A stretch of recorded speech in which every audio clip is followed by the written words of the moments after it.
Hi friends, வணக்கம். Welcome back to my channel. இன்றைக்கி நம்ம சேனலில் நான் ஷேர் பண்ணியிருக்கிற 8 டிப்ஸுமே ரொம்ப யூஸ்ஃபுல்லான ஒரு டிப்புன்னு சொல்லுவேன். கண்டிப்பாக வீடியோ வந்து ஸ்கிப் பண்ணாமல் பாருங்கள். இப்போ வாங்க ஃபஸ்ட்டு டிப்புக்குள்ளே போகலாம். ஃபஸ்ட்டு டிப்பு என்ன அப்படின்னு பார்த்தீங்கன்னா, இந்த மாதிரி நம்ம பாலெல்லாம் காய்ச்சும் போது சில சமயத்தில் பொங்கி அடுப்பெல்லாம் வந்து ஊற்றி ரொம்ப வேஸ்ட் ஆகிடும் இல்லையா? ஸோ அதுக்காக இந்த மாதிரி நம்ம துணி காய போடுற கிளிப்பு வந்து யூஸ் பண்ணிக்கலாம். ஸோ நம்ம வந்து மேலே மூடி போட்டு மூடவும் மாட்டோம் இல்லையா பால் காயும் போது. அதுக்காக இந்த மாதிரி வந்து அந்த கிளிப்பில் வந்து அந்த பிளேட்டில் இந்த மாதிரி அந்த கிளிப்பை வந்து மாட்டிட்டு இந்த மாதிரி போட்டுட்டிங்கன்னா பால் வந்து நல்லா சுண்டி நல்லா கொதிக்க ஆரம்பிக்கும். அதே சமயத்தில் மேலே வந்து பொங்கி ஊற்றவும் ஊற்றாது. ஸோ பால் வந்து ரொம்ப சேஃபாகவே இருக்கும். ஸோ கண்டிப்பாக ரொம்பவே யூஸ்ஃபுல்லான டிப்புன்னு நினைக்கிறேன். ஸோ ட்ரை பண்ணி பாருங்கள். செகண்ட் டிப் என்ன அப்படின்னு பார்த்தீங்கன்னா, இந்த மாதிரி மழைக்கால டைமில் இந்த மிளகாலாம் வந்து பார்த்திங்க அப்படின்னா சீக்கிரத்தில் ஒரு மாதிரி ஃபங்கஸ் வந்த மாதிரி ஆகிடும். ஸோ பாருங்கள், இந்த மிளகா நான் வந்து இந்த மாதிரி ப்ரெஸ் பண்ணாலே உள்ளே இருந்து புசு புசுன்னு வந்து நிறைய அந்த பூஞ்சனம் பிடிக்குது அப்படின்னு சொல்லுவோம் இல்லையா? அந்த மாதிரி நிறைய டஸ்ட்டு வந்து வெளியில் பறக்குது பாருங்கள். இது தெரியாமல் நம்ம வந்து சமையலில் சேர்க்கும் போது என்ன ஆகும் அப்படின்னா உடம்புக்கு ரொம்பவே அன்ஹெல்தியாக இருக்கும். ஸோ அதை வந்து அவாய்ட் பண்ணுறதுக்காக நம்ம மிளகாலேருந்து நிறைய கிராசரி ஐட்டம் வந்து வறுத்துட்டு வந்து நம்ம ஸ்டோர் பண்ணி வைக்கலாம். அதே மாதிரி இந்த மிளகாயும் வந்து நம்ம வறுத்துட்டு ஸ்டோர் பண்ணி வச்சோம் அப்படின்னா அந்த மாதிரி ஆகாமல் இருக்கும். ஒரு மாதிரி மிளகா வந்து நமத்து போன மாதிரி இருக்கும் இல்லையா? மிளகா வறுக்கும்போது கொஞ்சமாக அந்த மாதிரி உப்பு சேர்த்துட்டு வறுத்துருங்க. ஸோ அந்த மாதிரி உப்பு சேர்க்கும்போது உங்களுக்கு அதிகமான நெடி வந்து வராது. ஸோ இந்த மாதிரி வறுத்து ஆற வச்சுருங்க. ரொம்ப வந்து வறுக்க வேண்டாம். மிளகா வந்து லைட்டாக சூடானால் போதும். ஆறுனதுக்கு பிறகு டப்பாவில் போட்டு வச்சுருங்க. அடுத்த டிப் என்ன அப்படின்னு பார்த்தீங்கன்னா, இந்த மாதிரி குக்கரோட மூடி வந்து அதாவது அந்த கைப்பிடி வந்து சீக்கிரமாக கலண்டு வந்துடும். அதை வந்து நம்ம எப்படி டைட் பண்ணி பழைய மாதிரி செட் பண்ணுறது அப்படின்னு பார்த்தீங்கன்னா, நம்ம வீட்டில் நார்மலாக வச்சுருக்கக்கூடிய நெயில் பாலிஷ் வந்து எடுத்துக்கலாம். அந்த குக்கரோட மூடியிலேருந்து நமக்கு அதாவது அந்த கைப்பிடியிலேருந்து கலட்டுறோம் இல்லையா அந்த நட்டு, அதில் வந்து இந்த மாதிரி வந்து நெயில் பாலிஷை வந்து அப்ளை பண்ணி விட்டுருங்க. அப்ளை பண்ணிவிட்டு அதுக்கப்புறமா நம்ம வந்து டைட் பண்ணிட்டோம் அப்படின்னா அது வந்து உங்களுக்கு சீக்கிரமாக ஒரு 2 மாதம் வரைக்குமாச்சும் உங்களுக்கு நல்லா டைட்டாக பிடிச்சிட்டு இருக்கும். ஸோ குக்கர் வந்து ரெகுலராகவே நம்ம வந்து இப்போ கிச்சனில் யூஸ் பண்ண ஆரம்பிச்சிட்டோம். குக்கர் வந்து யூஸ் பண்ணாதனாலே இருக்காது அப்படின்னு தான் சொல்லுவேன். ஸோ அதனால் இந்த பிரச்சனையை நம்ம அடிக்கடி வந்து ஃபேஸ் பண்ணுற மாதிரி இருக்கும். ஸோ ஸ்க்ரூ ட்ரைவர் வச்சு டைட் பண்ணிக்கோங்க. நான் இன்றைக்கி ஸ்பூன் வச்சு டைட் பண்ணுறேன். ஸோ இந்த மாதிரி டைட் பண்ணிங்கன்னா ஒரு 2 மாதத்துக்காச்சும் உங்களுக்கு வந்து நல்லா டைட்டாகவே இருக்கும். சீக்கிரத்தில் அந்த கைப்பிடி வந்து கலண்டு வராது.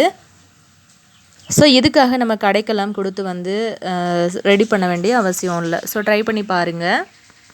அடுத்த டிப் என்ன அப்படின்னு பார்த்துடலாங்க. இந்த மாதிரி நம்ம கடையிலேருந்து துவரம் பருப்பெல்லாம் வந்து வாங்கிட்டு வருவோம் இல்லையா? ஸோ இந்த மாதிரி துவரம் பருப்பு வாங்கிட்டு வந்துட்ட பிறகு இப்போ 1 கிலோ பருப்பு உங்களுக்கு வந்து 1 மாதத்துக்கு வரைக்கும் நீங்கள் வச்சுருக்கீங்க அப்படின்னா அது கூடவே நீங்கள் வந்து ரேஷன் பருப்பு வந்து 1 கிலோ அப்படி இல்லைன்னா 3/4 கிலோ அளவுக்கு எடுத்துக்கோங்க.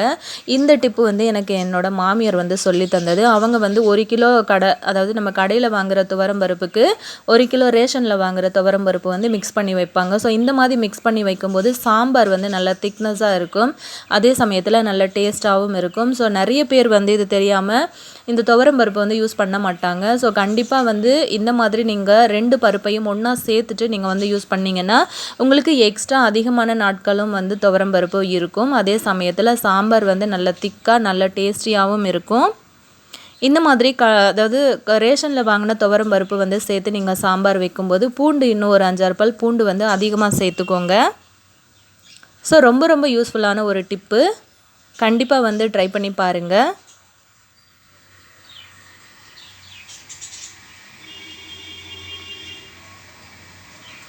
இப்போ நம்ம அடுத்த டிப் என்னென்னு பார்க்கலாம். நம்ம வந்து கத்திரிக்காயெலாம் வந்து காரக்குழம்பு வைக்கும்போது நிறைய பேர் வந்து கத்திரிக்காய் அதாவது குழஞ்சி போயிடுது அப்படின்னு சொல்லுவாங்க. கத்திரிக்காய் வந்து குழம்புல முழுசாகவே நமக்கு கிடைக்காது இல்லையா? ஸோ அது வந்து எப்படி முழுசாக வந்து இருக்குது அதாவது குழம்பு வைக்கும்போது உடையாமல் எப்படி பண்ணுறதுன்னு பார்க்கலாம். இப்போ ஒரு மண் சட்டியில் நான் வந்து தேவையான அளவுக்கு நல்லெண்ணெய் ஊற்றிருக்கேன். கொஞ்சமாக வெந்தயம், கடுகு, சீரகம் வந்து சேர்த்துருக்கேன். ஒரு பச்சை மிளகாய், ஒரு 10 பல் பூண்டு வந்து சேர்த்துருக்கேன். கூடவே வந்து பார்த்திங்கன்னா ஒரு 15 சின்ன வெங்காயத்தை அந்த மாதிரி சின்னதாக கட் பண்ணி சேர்த்துருக்கேன். இப்போ ஒரு கொத்து கருவேப்பிலை, இது எல்லாத்தையும் வந்து சேர்த்துட்டு வதக்கி விடுங்க. இப்போ வந்து கத்திரிக்காய் கருப்பாகாமல் இருக்கிறதுக்காக 1 ஸ்பூன் அளவுக்கு பால் மட்டும் சேர்த்துருக்கேன் கத்திரிக்காய் கட் பண்ணி போட்ட தண்ணியில். ஸோ இப்போ நம்ம குழம்புக்கு போடும்போது கத்திரிக்காவை ஒரு 4-5 தண்ணியில் வந்து வாஷ் பண்ணி எடுத்துருங்க. அதுக்கப்புறமா ஒரு தக்காளி வந்து சேர்த்துருக்கேன். தக்காளி வந்து நல்லா வதங்கி வரட்டும். இப்போ உப்பு, தனி மிளகாத்தூள், மஞ்சத்தூள், தனியாத்தூள், குழம்பு மிளகாத்தூள் 3 ஸ்பூன் வந்து எடுத்திருக்கேன். தனி மிளகாத்தூள் கலருக்காகவும் கொஞ்சம் காரத்துக்காகவும் எடுத்திருக்கேன். குழம்பு மிளகாத்தூள் 3 ஸ்பூன் எடுத்திருக்கேன். நல்ல ஒரு திக்னஸ் கொடுக்கும் அதுக்காக. இப்போ தக்காளி வந்து நல்லா மசிஞ்சு வந்ததுக்கு அப்புறமா இப்போ நம்ம எடுத்து வச்சுருக்கிற மசாலாவை வந்து உள்ளே சேர்த்துக்கலாம். இப்போ நல்லா அந்த மாதிரி கலந்து விட்டுருங்க. மசாலா வந்து தீஞ்சு போகக்கூடாது. ஸோ அடுப்பு வந்து நல்லா லோ ஃப்ளேமில் வச்சுக்கோங்க. இந்த மாதிரி ஒரு 2 நிமிஷம் கலந்து விட்டதுக்கப்புறமா நம்ம எடுத்து வச்சுருக்கிற கத்திரிக்காய் எல்லாத்தையுமே வந்து உள்ளே சேர்த்துக்கலாம்.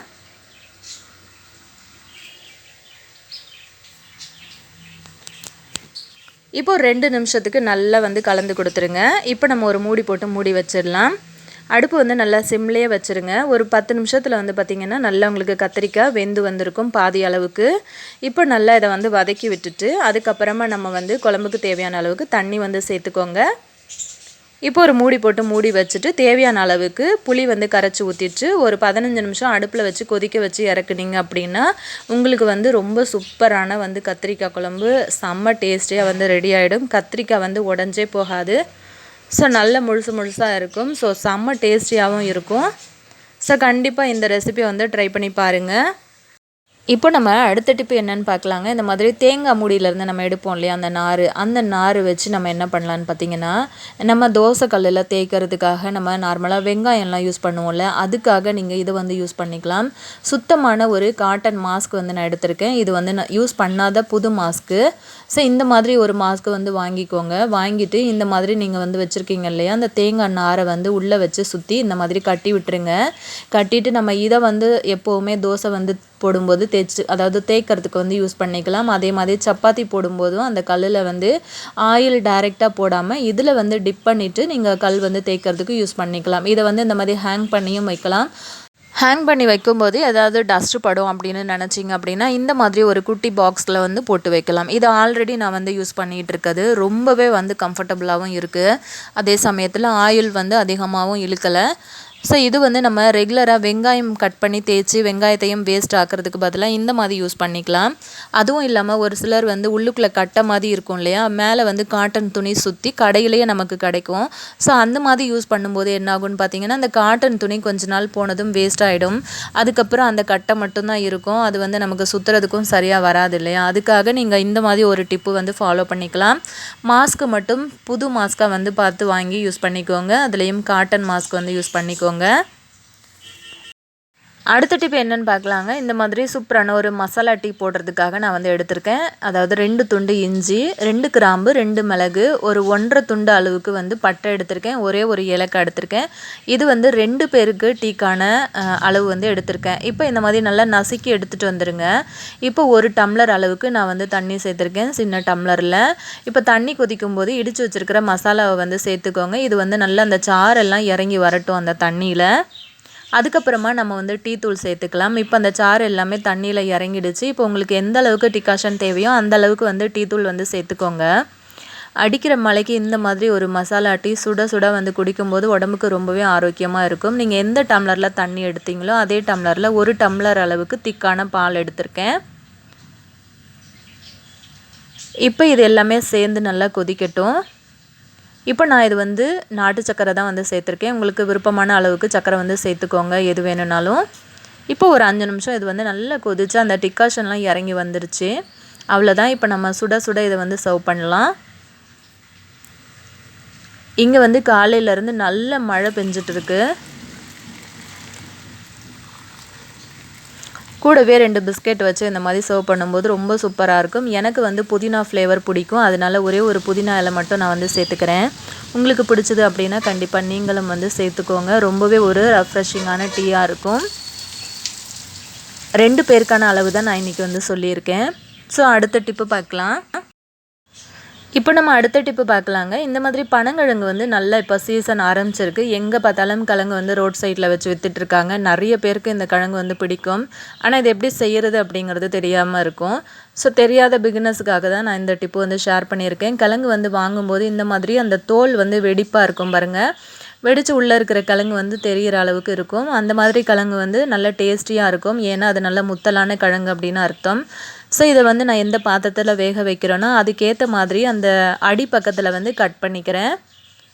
ஆனால் அந்த மேலே இருக்கிற மொனை பகுதியை மட்டும் வந்து நீங்கள் கட் பண்ணக்கூடாது. ஸோ அதுதான் ரொம்ப டேஸ்டியாக இருக்கும் கிழங்குக்கு. பாருங்கள் இப்போ வந்து நான் ஒரு குக்கரில் தான் வைக்க போகிறேன். குக்கரோட அளவுக்கு ஏற்ற மாதிரி அந்த கிழங்கோட பின்பக்கம் எல்லாம் வந்து கட் பண்ணிட்டேன். நிற்க வச்சிங்கன்னா உங்களுக்கு அளவு பத்தாமல் இருக்கும். அதனால் கட் பண்ணிவிட்டு இந்த மாதிரி சேர்த்துக்கோங்க.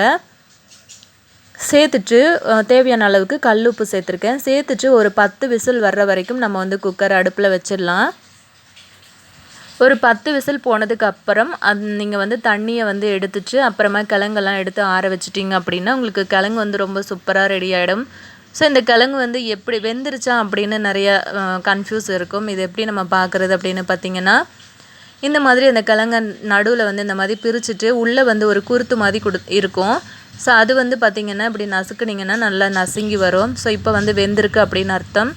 முதல் நாள் சாப்பிட்றத விட மறுநாள் சாப்பிட்றதுக்கு ரொம்ப டேஸ்டியாக இருக்கும். ஸோ கண்டிப்பாக ட்ரை பண்ணி பாருங்கள். இன்றைக்கி நான் ஷேர் பண்ண எல்லா டிப்ஸுமே உங்களுக்கு யூஸ்ஃபுல்லாக இருக்கும் அப்படின்னு நினைக்கிறேன். கண்டிப்பாக ட்ரை பண்ணி பாருங்கள். இதே மாதிரி இன்ட்ரெஸ்டிங்கான இன்னொரு டிப்போடு நான் உங்களை திரும்பவும் வந்து மீட் பண்ணுறேன். குழந்தைங்களுக்கு நீங்கள் வந்து கொடுக்கும்போது இந்த மாதிரி நார் எடுத்துகிட்டு கொடுங்க. தேங்க்யூ.